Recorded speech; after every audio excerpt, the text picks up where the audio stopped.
Praise the lord. యేసు రక్తమే జయము. మన రక్షకుడు మన విమోచకుడైన యేసుక్రీస్తు పరిశుద్ధ నామములో అందరికీ వందనాలు.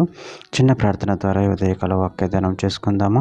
పరిశుద్ధుడ మహాగణుడు అనే దేవ యేసయ్య, సర్వాధికారి నాయన, మీకు వేలాది వందనములు కృతజ్ఞత స్తుతి స్తోత్రం చెల్లించుకుంటున్నాను దేవ ఉదయకాలం ప్రభు వాక్య భాగం ధ్యానిస్తుండగా వాక్య భాగం మాకు అర్థమవులకు సహాయం చేసి మీ కృపలో బలపరిచి మీకు మాదిరిగా మమ్మల్ని నడిపించమని ఈ చిన్న ప్రార్థన ప్రభువుకు యేసుక్రీస్తు పరిశుద్ధ నామములో అడిగి వేడుకుంటున్నాను తండ్రి. Amen amen.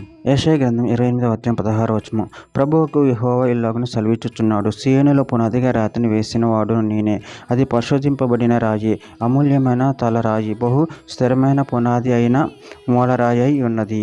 విశ్వసించువాడు కలవరపడడు. ఆమె దేవుడి వాక్య భాగం దీవించును గాక. ప్రభునందు ప్రియులారా, మనము ఇక్కడ వాక్య భాగంలో గమనించినట్లయితే ప్రభువుకు యెహోవా ఇలాగున సెలవిచ్చుచున్నాడు, సీయోనులో పునాదిగా రాతిని వేసిన వాడు నేనే, అది పరిశోధింపబడిన రాయి, అమూల్యమైన తలరాయి, బహుస్థిరమైన పునాది అయిన మూలరాయి అయి ఉన్నది. విశ్వసించువాడు కలవరపరుడు.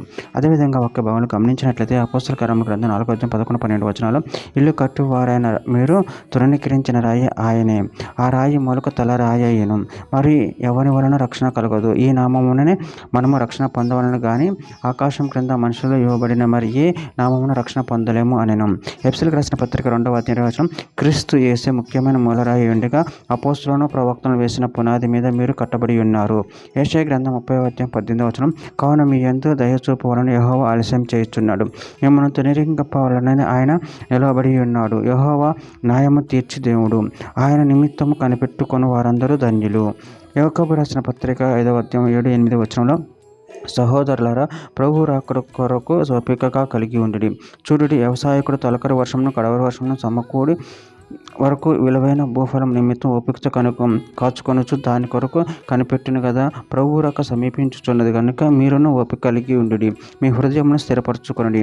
ద్వితీయోపదేశ ఖండం 32:4 ఆయన ఆశ్రయదుర్గంగా నున్నాడు, ఆయన కార్యము సంపూర్ణము, ఆయన చెల్లేని న్యాయములు, ఆయన నిర్దోషే నమ్ముకొనదగిన దేవుడు, ఆయన నీతిపరుడు, యథార్థవంతుడు. చివరిగా ఒక మాట, మత్తయి సువార్త 16:18 మరియు నువ్వు పేతురువు, ఈ బండ మీద నా సంఘమును కట్టుదాం, పాతాళలోక ద్వారములు దాని ఎదుట నిలవనేరవని నేను నీతో చెప్పుచున్నాను. ఆమె దేవుడి వాక్యభాగం దీవించిన కాక చిన్న ప్రార్థన చేసుకుందాము. పరిశుద్ధుడ మహాగణుడైన దేవ యేసయ్య, మీరు ఇచ్చిన వాక్యదానం బట్టి ప్రభు మీకు కృతజ్ఞతలు చెల్లించుకుంటున్నాను తండ్రి.